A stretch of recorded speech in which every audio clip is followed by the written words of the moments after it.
Bienvenidos, gracias por acompañarnos a este estudio bíblico. Mi nombre es Luis López y me acompaña mi esposa Sandy. Antes de empezar, queremos recordarles que en las notas se encuentra la guía de estudio si quieren bajarla para ir leyéndola junto a nosotros o si quieren bajarla al final para mayor estudio. El día de hoy nos corresponde el estudio de Hechos capítulo 2. Normalmente cada capítulo que encontramos en la Biblia está lleno de una riqueza impresionante. Sin embargo, quiero hacer dos anotaciones antes de empezar Hechos capítulo 2. Creo que uno de los capítulos que se han convertido en columna vertebral de la iglesia y de la historia cristiana es Hechos capítulo 2. Precisamente Hechos capítulo 2 tiene sucesos que han marcado la historia: el derramamiento del Espíritu Santo, el sermón de Pedro y los primeros convertidos. Entonces, realmente en el tiempo que toma este estudio sería imposible entrar a ver cada una de esas perlas de sabiduría, pero les motivamos y esperamos que al final de esta conversación salgan inspirados para que en su tiempo de estudio personal sigan escarbando para encontrar estas perlas de sabiduría que Hechos capítulo 2 nos tiene. Una segunda anotación que quisiera hacer antes de empezar Hechos capítulo 2 es que si algo se resalta en Hechos capítulo 2 es la llenura del Espíritu Santo que vino en este día de Pentecostés. Y a diferencia del bautismo en el Espíritu Santo, el bautismo es esa experiencia única en la que Dios añade al creyente a la familia, a su cuerpo. El bautismo en el Espíritu es cuando nosotros somos salvos y venimos a ser miembros de la familia de Dios. La llenura, entonces, es ese estado de control continuo por el Espíritu Santo que cada creyente debe de conservar y buscar. Así que es bien importante que tengamos este punto claro y presente. Si quieres anotarlo, es bien importante que tengamos esta claridad, que la llenura es ese control continuo del Espíritu Santo a la vida de un creyente, y es cada creyente el responsable de la búsqueda y el mantener esa llenura en su vida personal. Vance Hovner dijo esta declaración respecto a nosotros y a nuestra misión con el mundo: no vamos a ganar al mundo ni al criticarlo ni al conformarnos a él, sino al ser llenos del Espíritu Santo para ir a transformarlo y ser una influencia en él. Y eso es lo que caracterizó a la iglesia primitiva. Ese es otro aspecto que podemos resaltar en Hechos capítulo 2, es la iglesia primitiva. Realmente no me gusta mucho el término porque primitivo nos hace pensar en esos hombres en las cavernas que no podían hacer muchas cosas. Pero si nos ponemos a pensar, podríamos decir que hoy en día la iglesia tiene muchísimo más que lo que tenía la iglesia primitiva. La iglesia primitiva no tenía ni edificios, ni programas de televisión, no tenía la internet, no tenía redes sociales. Sin embargo, la iglesia primitiva impactó el mundo antiguo. La iglesia primitiva se expandió por todo el Imperio Romano, plantó iglesias por todo el Imperio Romano, hizo un impacto en el mundo completo.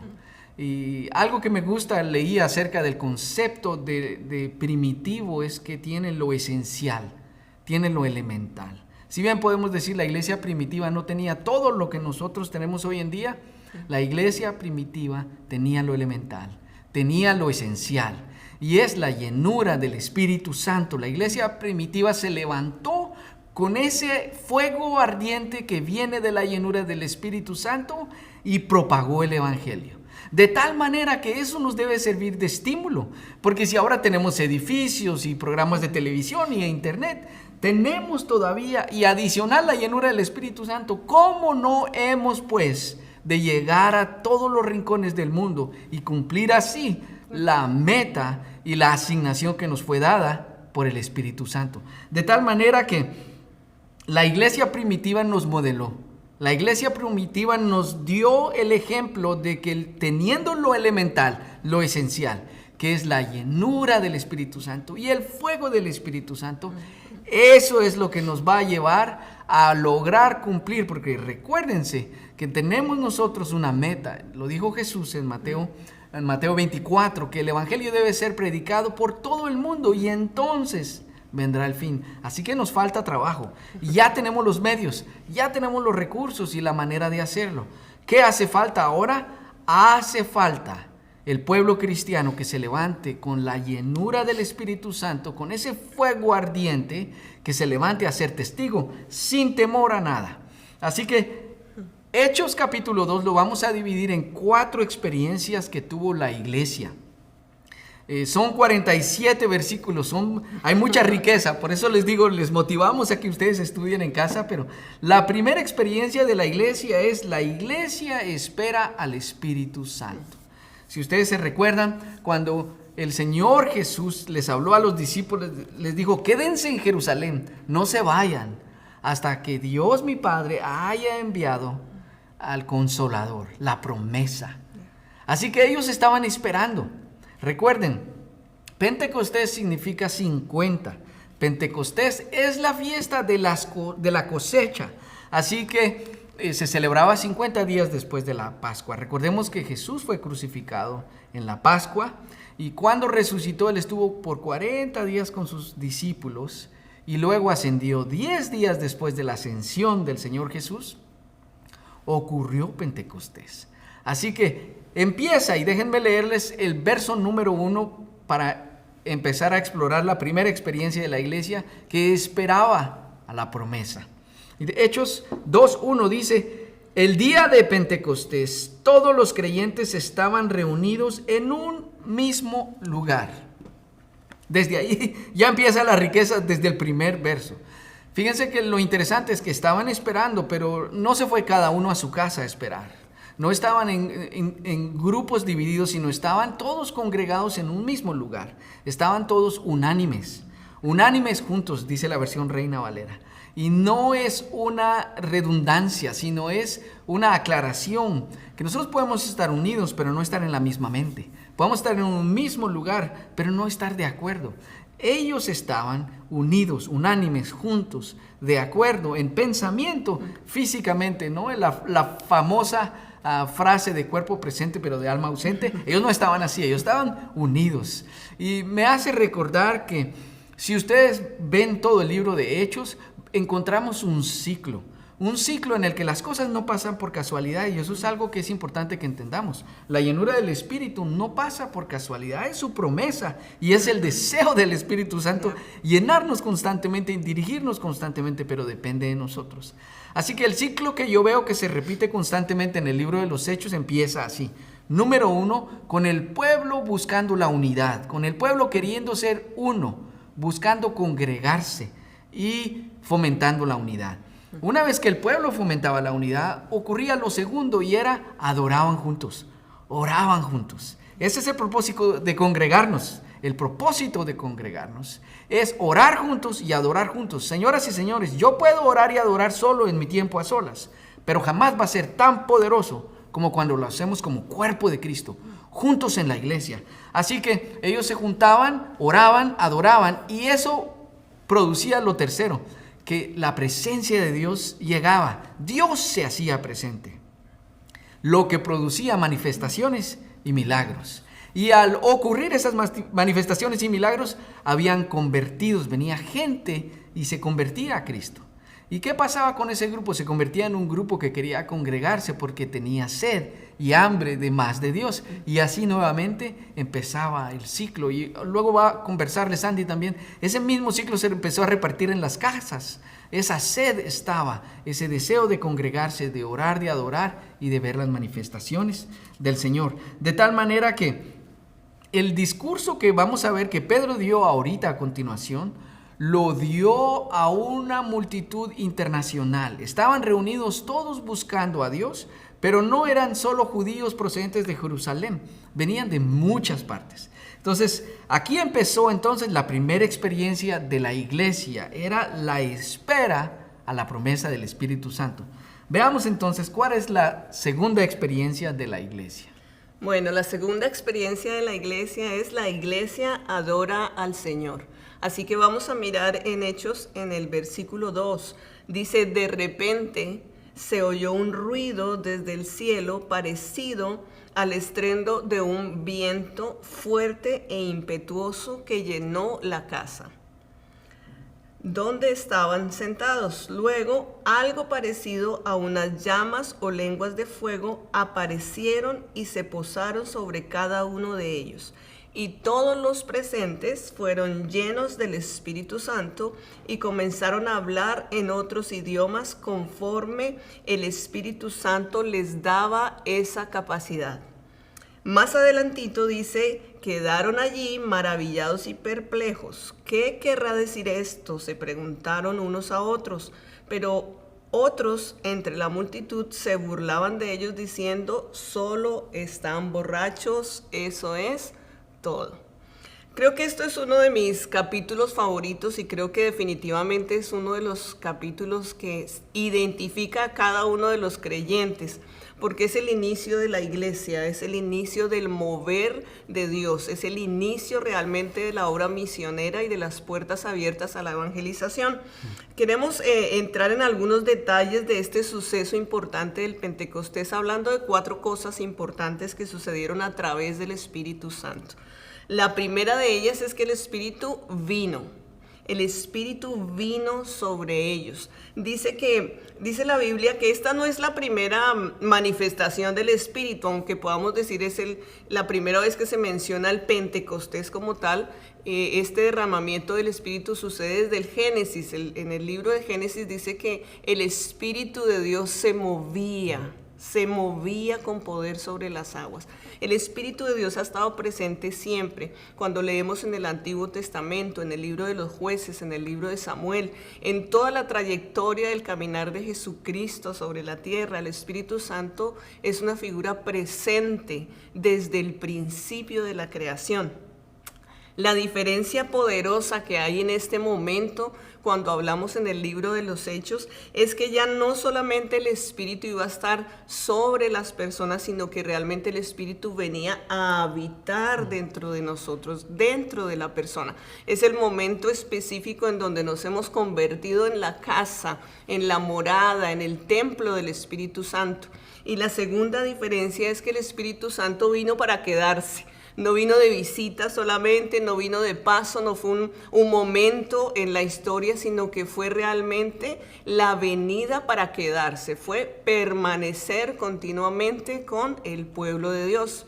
Era necesario que Jesús primero viniera y cumpliera su misión completa, que naciera, que diera todo su caminar sobre la tierra, que muriera, que resucitara y que subiera al cielo de nuevo, para que entonces realmente el Espíritu Santo pudiera venir a hacerse presente para acompañarnos por siempre. Él vino ya no solamente a estar sobre nosotros, sino a morar dentro de nosotros, y no solamente vino por un momento en nuestras vidas, sino que su presencia es permanente.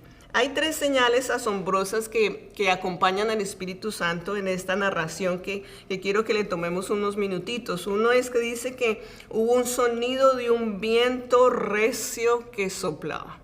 Era un viento estruendoso, no fue un viento suave, no fue un susurro. En esta ocasión el Espíritu de Dios vino con un fuerte viento que todos pudieron oír. Fue algo que llamó la atención, no fue una entrada suave, dijo, aquí estoy, he llegado. Lo segundo es que dice que vinieron lenguas de fuego sobre las personas, así que no solamente ellos pudieron oír la llegada del Espíritu Santo, sino que pudieron verla a través de lenguas de fuego que se posaron sobre ellos. Y los creyentes recibieron en ese momento el poder del Espíritu y empezaron a alabar a Dios en diferentes idiomas. Recibieron un poder sobrenatural, o sea, no era solo algo que habían oído, no solamente era algo que podían ver con sus ojos, era algo que podían experimentar y sentir en su cuerpo, porque habían sido revestidos de un poder especial. En hebreo y en griego la palabra espíritu es la misma que se usa para viento. Las personas no sintieron el viento, oyeron el sonido poderoso, vieron las lenguas de fuego que simbolizan el testimonio poderoso de la iglesia. No sé si tú has visto, pero los dos elementos para que haya un incendio incontrolable son el viento y el fuego. Si hay fuego puede empezar algo así que no se puede parar, pero si hay viento se va a esparcir ese fuego de una manera incontrolable. Así que lo que sucedió en esa casa fue un incendio. No fue solo una presencia pequeña, sino fue algo tremendamente poderoso que fue derramado para revestir al pueblo de Dios de una autoridad para ir y hacer la obra que Dios les había hablado. Más adelante vamos a hablar un poquito más de eso. Pero lo segundo que quiero enfatizar ahí en esa esencia del Espíritu es que Él vino y bautizó. Si leemos en Hechos 1:5 dice, Juan bautizaba con agua, pero en unos cuantos días ustedes serán bautizados con el Espíritu Santo. La palabra bautismo tiene dos interpretaciones. Una es literal y la otra es de manera figurada. La literal es que bautismo significa sumergirse.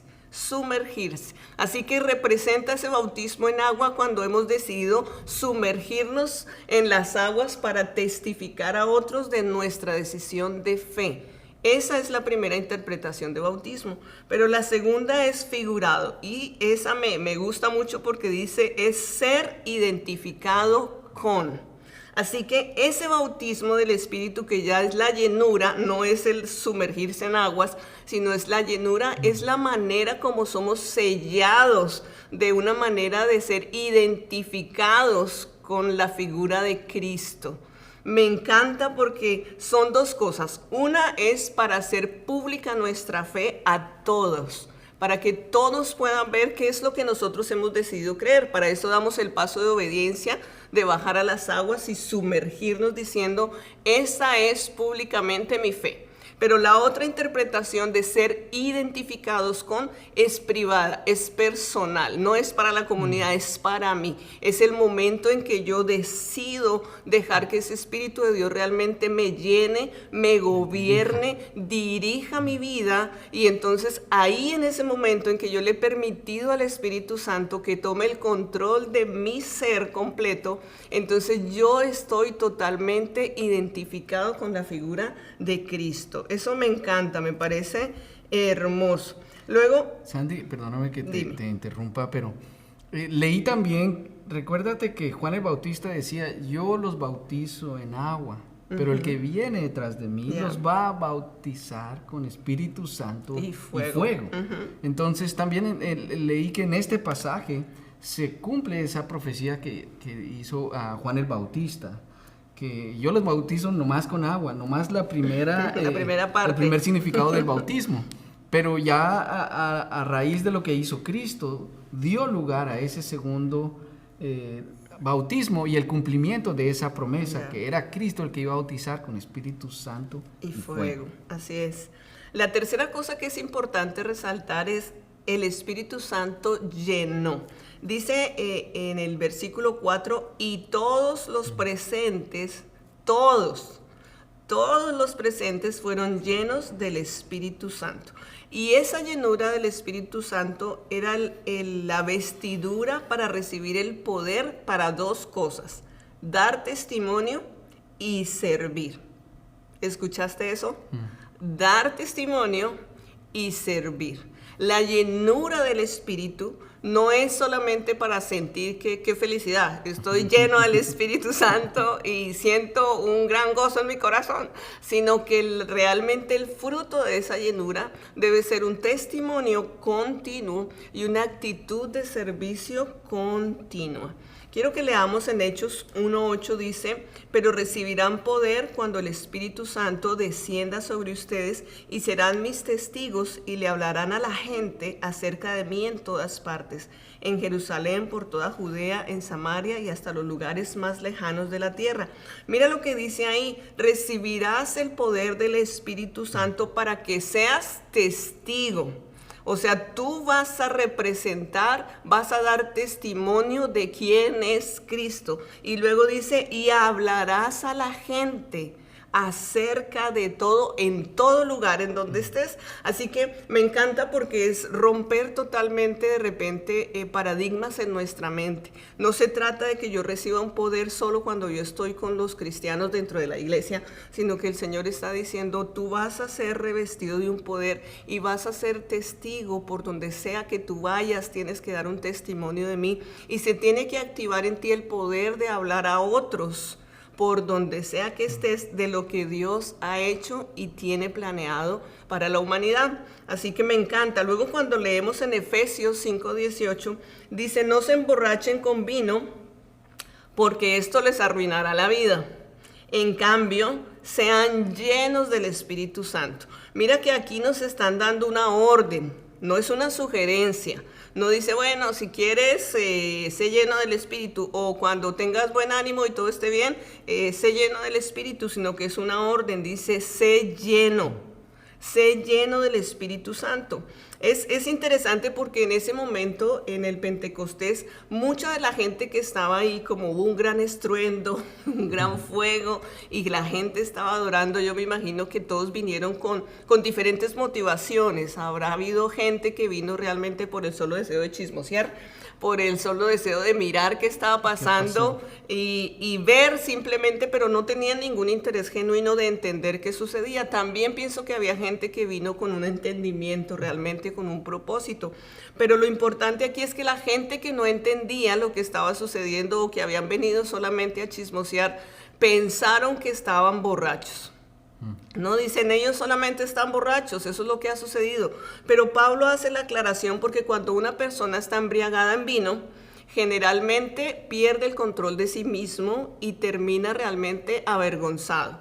Pero cuando alguien está lleno del Espíritu, se caracteriza por el dominio propio, o sea, tiene dominio de sí mismo y no hay vergüenza, sino que glorifica a Cristo en lo que hace. Y por último, quiero resaltar del Espíritu Santo que Él habló. En el versículo 4 y 11, quiero leerlos un poquito, dice, y comenzaron a hablar en otros idiomas conforme el Espíritu les daba esa capacidad. Y en el 11 dice, y todos oímos a esa gente hablar en nuestro propio idioma acerca de las cosas maravillosas que Dios ha hecho. Los cristianos estaban ahí alabando, adorando a Dios. De repente son llenos del Espíritu Santo y me gusta como lo describe la Biblia porque dice que unos fueron capacitados para hablar, llenos del poder para hablar, pero otros se les abrió el entendimiento y fueron llenos de la capacidad de entender qué era lo que estaba sucediendo. Hubo un revestimiento espiritual puesto para que se abrieran las puertas del Evangelio al mundo. Ellos empezaron a hablar en los idiomas de toda la gente que vivía a los alrededores, por eso la multitud que vino podía entender lo que estaban hablando porque eran sus idiomas, y es un mensaje tan hermoso porque realmente lo que el Espíritu estaba gritando aquí es: el mensaje de Jesucristo es para todos. Dios está interesado en hablar en el idioma que cada quien puede entender. Es abierto, no solamente era para el pueblo judío, sino que en ese momento se está diciendo, este mensaje es para todos. Y me gusta porque el énfasis del libro de Hechos es la evangelización.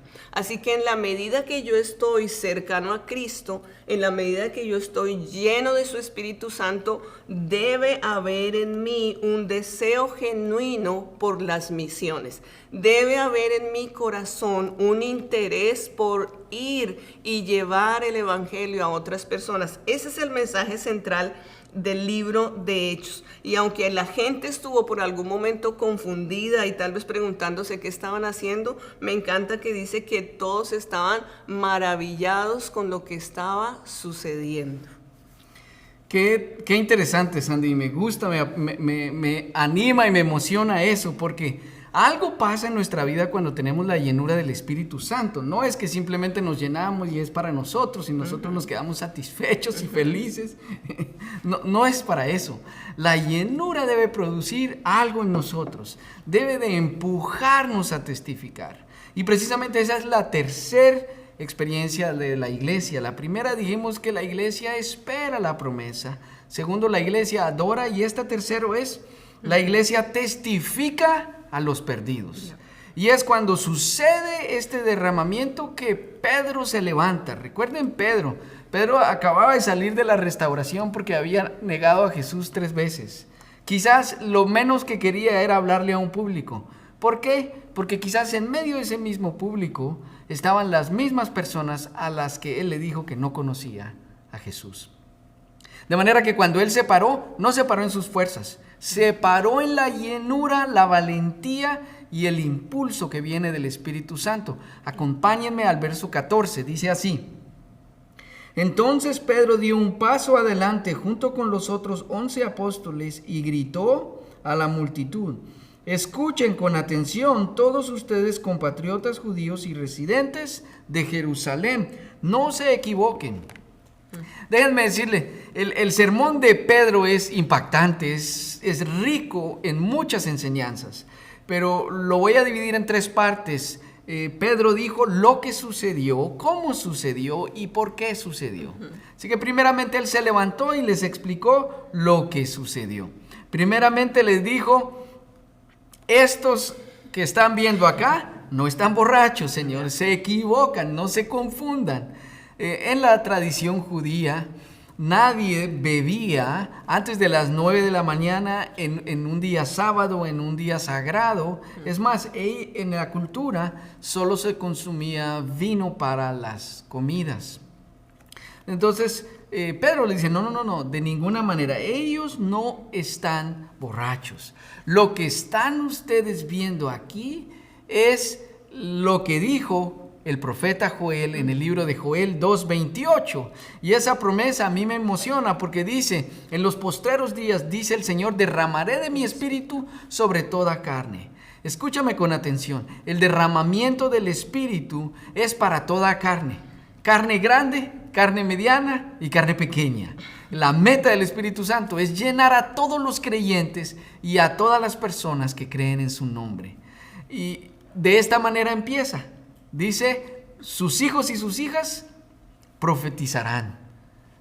Sus jóvenes verán visiones y sus ancianos soñarán sueños. Hay un derramamiento que viene para la iglesia de Cristo en este tiempo. Y déjenme explicarles por qué.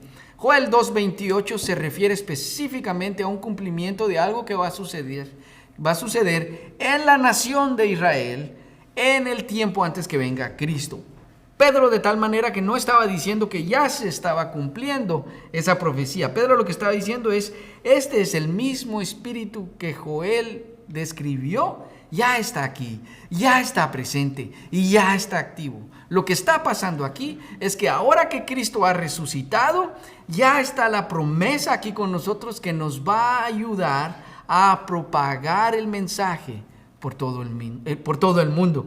Pedro estaba emocionado, Pedro estaba listo. Y déjenme decirles, yo creo firmemente que el derramamiento del Espíritu para la iglesia en los últimos tiempos va a ser un derramamiento generacional. Dios no está buscando solo alcanzar a los adultos. Dios está anhelando un derramamiento en los jóvenes y en los niños. Así que debe ser nuestro pensamiento, nosotros los que somos adultos, nosotros los que somos los líderes de la iglesia, a no solo ser intencionales, a alcanzar y a buscar ese derramamiento en los adultos. Necesitamos anhelarlo y buscarlo para los jóvenes y para los niños.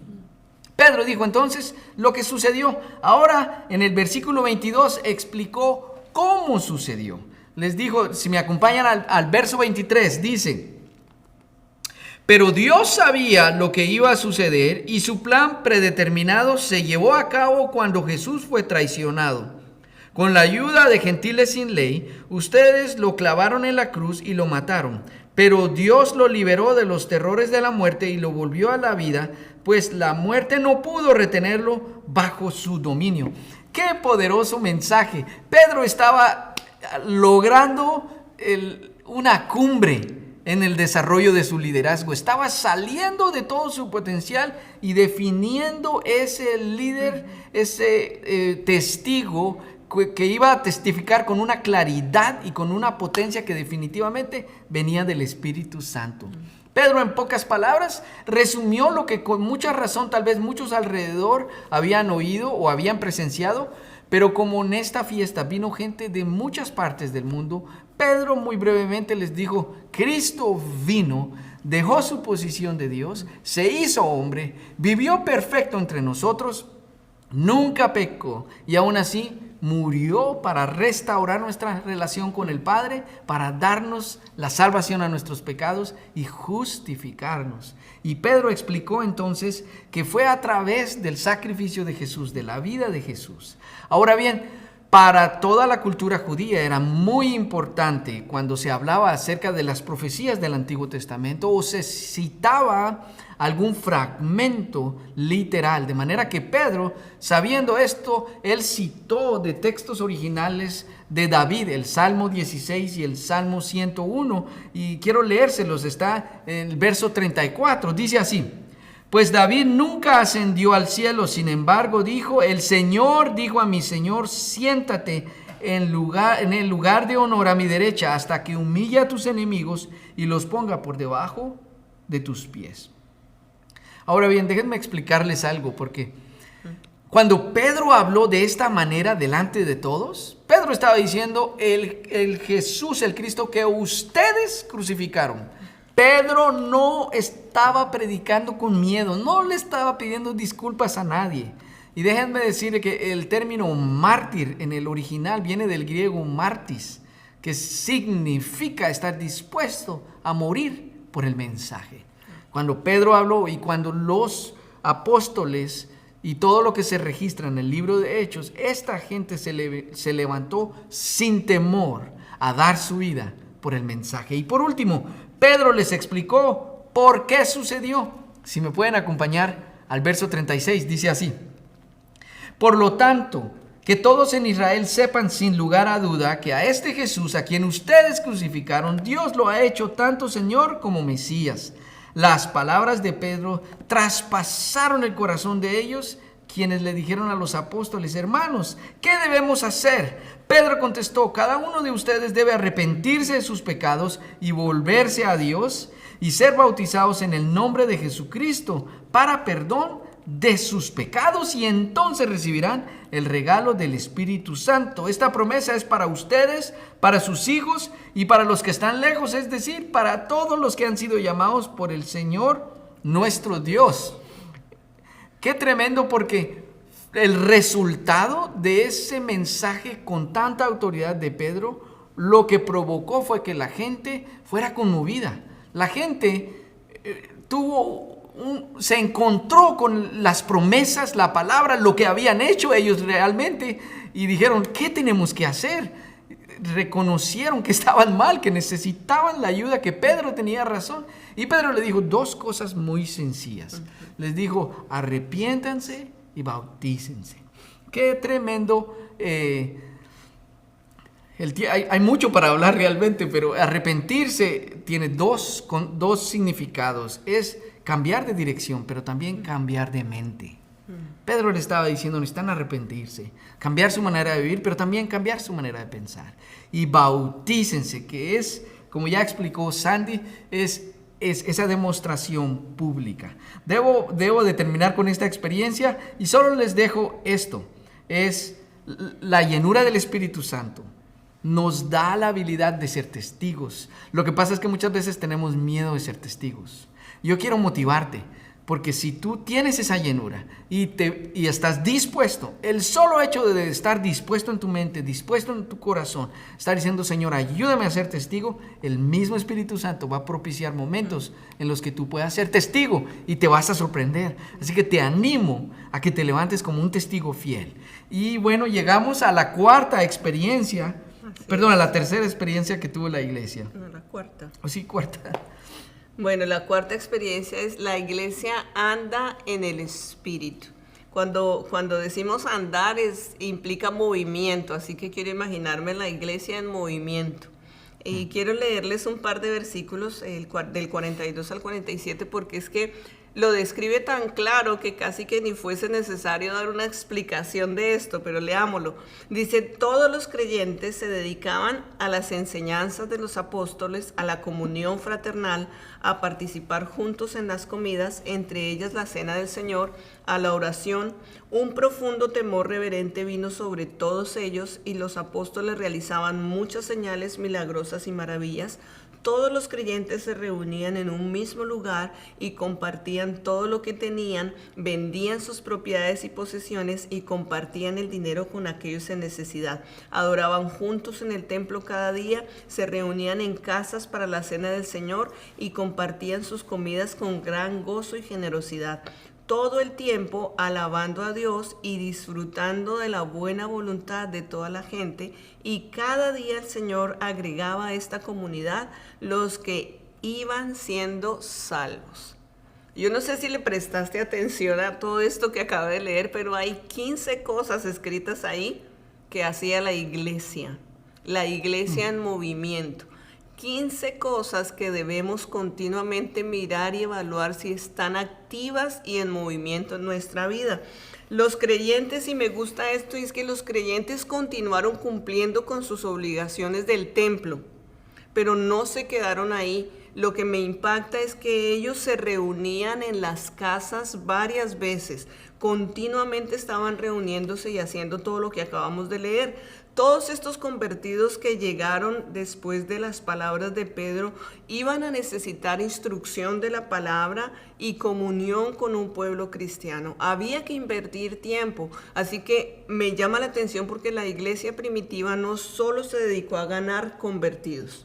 No solamente fue el interés de recibir una multitud o cantidad de gente, sino que el énfasis era hacer discípulos, que definitivamente es lo que el Señor nos ha encargado hacer. El Señor nos ha enviado a ser discípulos, así que debemos continuamente ver de qué manera no solamente estamos interesados en lanzar la caña de pescar y traer gente, sino cómo nos vamos a invertir para realmente hacer comunidad diariamente para discipular personas. Me gusta muchísimo todo lo que dice, porque dice que continuamente compartían la comida. Así que se sentaban como comunidad alrededor de la mesa, y como el pan y el vino eran elementos que estaban siempre presentes dentro de la cultura judía, pues es muy fácil tal vez imaginarnos que en medio de esas cenas había momentos en donde ellos hacían el recordatorio de Cristo. Aquí está el pan y el vino como Jesús nos enseñó en la última cena, y me impacta porque nosotros tenemos esa misma facilidad de poder reunirnos en nuestras casas, compartir el alimento y traer a la mesa el recordatorio, porque la cena del Señor no es algo solamente para hacer dentro del templo, sino que es para que suceda en las casas. Y me gusta mucho que de estas 15 cosas que habla del capítulo 42 al 47 son cosas cotidianas. No son cosas de ir al templo a hacer, son cosas cotidianas. Cosas que tú puedes hacer en el día a día. Así que algo que caracterizó a la iglesia en este tiempo es que vivían un cristianismo día a día. No vivían una rutina de un día a la semana. Era un movimiento continuo. Día a día se veían en las casas, día a día compartían la comida, día a día daban de lo que tenían a otros, día a día estaban viviendo realmente el evangelio. Eso fue lo que hizo que crecieran. Lo que hizo que crecieran no eran los edificios, no eran los programas atractivos, era que la iglesia vivía afuera del templo una realidad que atraía a todos. La gente podía ver que eran un cuerpo que caminaba unido. Podían ver que tenían un testimonio consistente, que no eran familias que vivían solo para alimentar sus propios deseos y sueños, sino que tenían todo en común. Eran una comunidad. Eso es lo que caracteriza la palabra comunidad, tener en común. Ellos tenían en común todas las cosas, y esto lo podían mirar las personas, por eso muchos se añadían a ellos. La iglesia de creyentes en el libro de los Hechos no solamente tenía un culto al cual asistía, sino que día a día vivían costumbres diarias, estaban interesados diariamente en tener ese fuego del Espíritu, en atraer a otros a ese fuego y en vivir en comunidad. Así que me encanta porque es un desafío grande, pero es un desafío alcanzable. Lo primero, pienso yo, y voy terminando con esto, es que el principal desafío es cambiar nuestra mente. Cambiar el estereotipo que tenemos de que la iglesia es un edificio o que la iglesia sucede cuando yo voy a la iglesia, cuando yo salgo de mi casa y voy a la iglesia. Y olvido que la iglesia es la comunidad, somos nosotros mismos. Yo soy la iglesia, tú eres la iglesia, y que cuando hacemos comunidad por donde sea que estemos, realmente ese fuego del Espíritu Santo va a hacer que otros sean atraídos a Cristo. Sandy, qué tremendo, porque realmente la vida cristiana está centrada en balances y equilibrios. A veces cuando nosotros nos volvemos en cristianos que solo tenemos un pensamiento y estamos cerrados, nos volvemos cristianos desequilibrados. Así que me gusta la expresión que Tales usa. Tales constantemente ha dicho que nosotros tenemos que ser una casa que sea agradable para el Espíritu Santo, vivir en ella. Así que es la pregunta con la que quiero ir cerrando. ¿Será que mi casa, mi templo, mi corazón es una casa agradable para el Espíritu Santo? ¿Será que yo he trabajado, he hecho el proceso que hacía la iglesia? Tengo el entendimiento de para qué voy a la iglesia, porque como cuerpo cuando oramos y adoramos, eso no se puede sustituir con nada, por más buen orador y adorador que yo sea individualmente. Cristo está disponible para ti. Y la llenura está disponible para ti. Si tú te llenas, tú vas a tener esa habilidad de ser testigo. Así que quiero terminar haciendo 2 llamados. Realmente no puedo terminar sin estos 2 llamados. El verso 21, Pedro dijo: todo el que invoque el nombre del Señor será salvo. Si tú estás oyendo esto por primera vez y quieres invocar el nombre del Señor y quieres ser salvo, di conmigo esta sencilla oración. Di: Padre Celestial, gracias por haber dado a tu Hijo para pagar por mis pecados. Creo en ti, recibo la salvación. Eres mi Salvador. Si tú hiciste esa breve oración, tú has nacido de nuevo. Eres miembro de la familia de Dios. Te invito a que te acerques a la iglesia. Ven a la iglesia el próximo domingo o encuentra una iglesia cercana. Pero quiero terminar con esta oración. Tú tal vez ya caminas en Cristo. Tú tal vez ya eres cristiano, pero no has trabajado muy bien en la llenura del Espíritu Santo. Quiero decirte que una persona que está llena del Espíritu Santo es imposible que se detenga de servir y que se detenga de testificar. Creo que ese podría ser un termómetro con el que puedes empezar. Pero si tú me dices: quiero trabajar más en la llenura del Espíritu Santo, quiero que cerremos con esta oración y di conmigo: Espíritu Santo, quiero ser una casa donde te agrade habitar. Ayúdame a ser diligente en la iglesia, en unidad y fuera de ella, siendo activo. Te damos gracias en el nombre de Jesús. Amén. Amén. Muchas gracias por acompañarnos. Sigan meditando, investigando en la palabra. Los esperamos la próxima semana con el siguiente capítulo. Que Dios les bendiga. Bendiciones.